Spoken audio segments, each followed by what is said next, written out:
गेल्या महिनाभरापूर्वी आलेल्या पुराचे चटके अजूनही सीना नदी पात्रामध्ये असणाऱ्या शेतकऱ्यांना किंवा मच्छीमार करणारे जे बांधव आहेत आपले तर त्यांना बसल्याचं पाहायला मिळतंय। आपण आता सीना नदीच्या किनारी असणाऱ्या निलज गावामध्ये आहोत आणि मी ज्या बोटीमध्ये बसलेलो आहे तर त्या बोटीची सध्याची अवस्था तुम्ही पाहू शकता।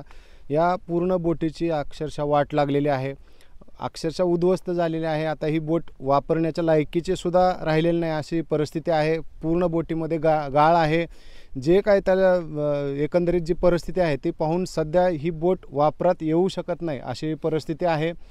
या बोटीचे साह्यानं मच्छीमारी करून आपला उदरनिर्वाह करणारे जे आपले बांधव आहेत तर त्यांच्याशी आपण संवाद साधणार आहोत। एकंदरीतच त्यांचं कशा पद्धतीने नुकसान झालेलं आहे, कारण या पावसामुळं फक्त शेतकऱ्यांचंच नाही तर नदीच्या किनारी असणारे मच्छीमारी करणारे सुद्धा जे बांधव आहेत त्यांचं देखील एक मोठ्या पद्धतीनं नुकसान झाल्याचं चित्र आहे। त्यांच्यापर्यंत सरकार पोहोचले का, यांचा आवाज त्यांच्यापर्यंत पोहोचला का, एकंदरीत सगळं जाणून घेऊयात। काकू, काय परिस्थिती आहे सध्या? बोटीची तर परिस्थिती बघून यातनं पुन्हा मासेमारी होऊ शकेल असं दिसत नाही। आता काय करायचं मग आम्ही?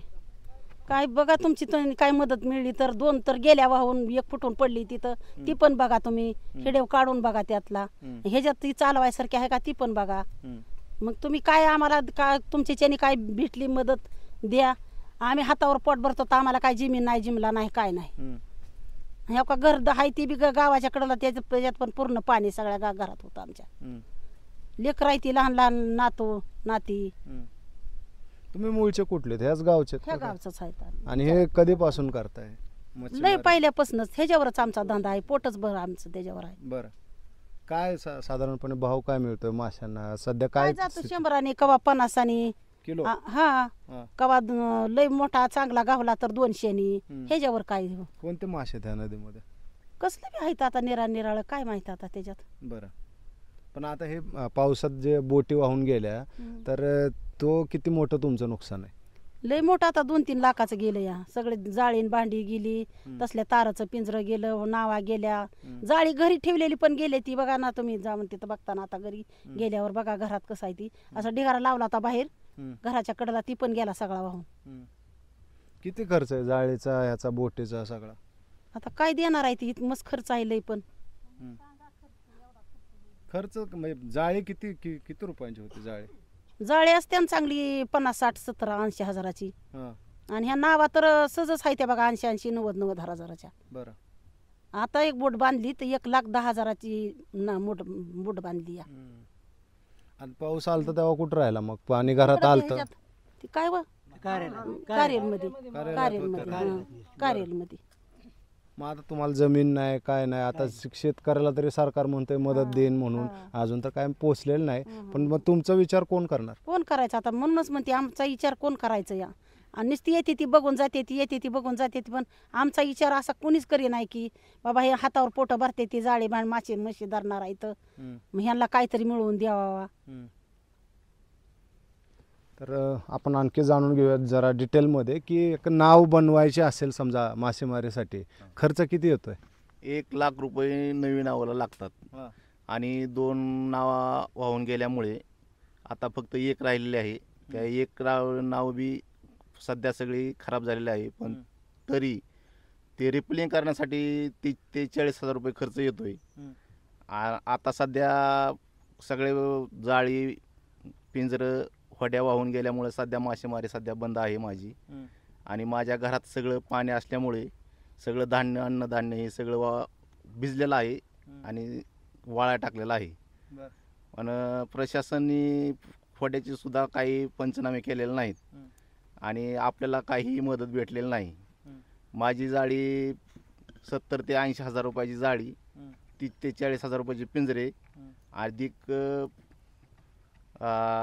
2 नावा वाहून गेलेल्या आहेत, त्या 2 लाख रुपयाच्या नावा अधिक ही 3री नाव रिपेलिंग करण्यासाठी 30 ते 40,000 रुपये लागतात। पण सध्या कुठलाही रुपया भेटलेला नाही। तरी शासनाने काही का होईना आपला विचार करावा आणि आपल्याला आर्थिक मदत म्हणून काहीतरी भेटावं। ज्यावेळेस आता इथं पूर आला होता तर त्यावेळेस अनेक इकडचे जे मच्छीमार करणारे बांधव होते तर त्यांनी मदत केली होती लोकांना, NDRF असू द्यात किंवा जे पुरामध्ये अडकलेले लोक असू द्यात, तर त्यांना मदत केली होती, तर तुम्ही मदत केली काय? आपण केले ना. आपण इथनं 2 ते 2.5 किलोमीटर अंतरावर संगोबा देवस्थान असल्यामुळे तिथं माणसं स्थलांतरित झालेली होती पहिली, आणि ती NDRFची माणसं आली त्यावेळेस ती माणसं काढण्यासाठी गेले होते. त्यावेळेस तिथली बोट तिथल्या पुलाला अडकली, पण त्या माणसाकडून एकही माणूस निघालेला नाही. त्यावेळेस आम्हाला कळलं, त्यावेळेस आम्ही इथनं संगोबा या ठिकाणी गेलो. त्यावेळेस त्या NDRFची सहित माणसं, मी मासे मारते तो थर्माकोल असतो, त्या थर्माकोलवर बसून एक एक माणूस NDRF सहित अधिक त्या बोटीतली माणसं अडकलेले होते ते सहित मी आणि माझ्या भावानी आम्ही ती माणसं एक एक काढली बाहेर.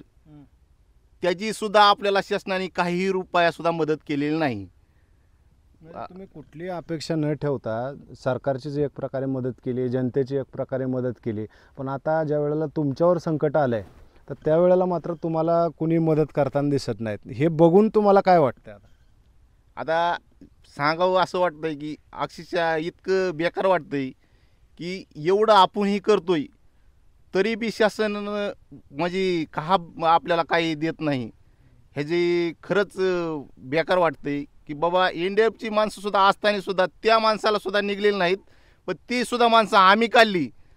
पण काही का होईना शासनाला घाम फुटायला पाहिजे की बाबा ह्या लोकांनी जमीन नाही, जमला नाही आम्हाला, आम्ही मासेमारी धंदा करतो, मग त्या माणसाला जर शासनाची आर्थिक मदत म्हणून आपल्याला जर भेटत नसेल तर मग काय का होईना शासनाला थोडाफार घाम फुटावा ना, काहीतरी आर्थिक मदत आपल्याला द्यावं शासनाने.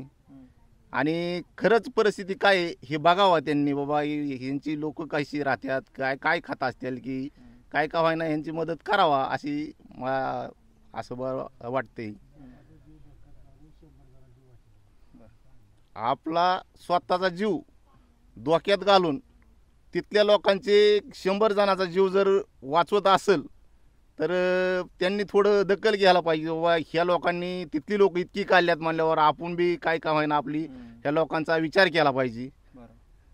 ठीक आहे काकू, आता दिवाळी आहे, आता हे संकटामुळं कशी चालली दिवाळी? काय काय कशाची दिवाळी आम्हाला? कशाची दिवाळी न काय? आता एवढे रान हवाल्यांना त्यांनाच नाही ना, आम्हाला कुठं नाही. त्यांची सगळी गेली ही राहिले का काय रानांनी? बरोबर. रान पण गेली खांदून, सारा ऊस गेलं निघून निघून, त्यांनीच नाही, आम्हाला कशाची दिवाळी न काय? आता जसं पोरांनी सांगितलं की लोकांचा जीव वाचवण्यासाठी स्वतःचा जीव करते ते की धोक्यात. मग थोडं तरी लोकांनी आम्हाला हे करावं ना. आम्ही कसं लोकांना जातो मदतीला जाऊन, तसं आम्हाला बी मदत करावं ना थोडी. सरकारने करावा. पण तसं काय होत नाही. नाही ना झालं.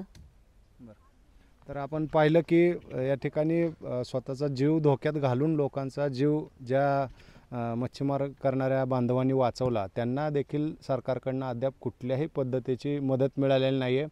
त्यांना त्या मदत केली त्याची बक्षीस नको आहे, त्यांना फक्त जे त्यांचं नुकसान झालेलं आहे ते नुकसान भरपाई कसे मिळेल एवढं सरकारने बघावं, एवढी माफक अपेक्षा आहे. पाहूयात सरकार याबद्दल काय निर्णय घेते.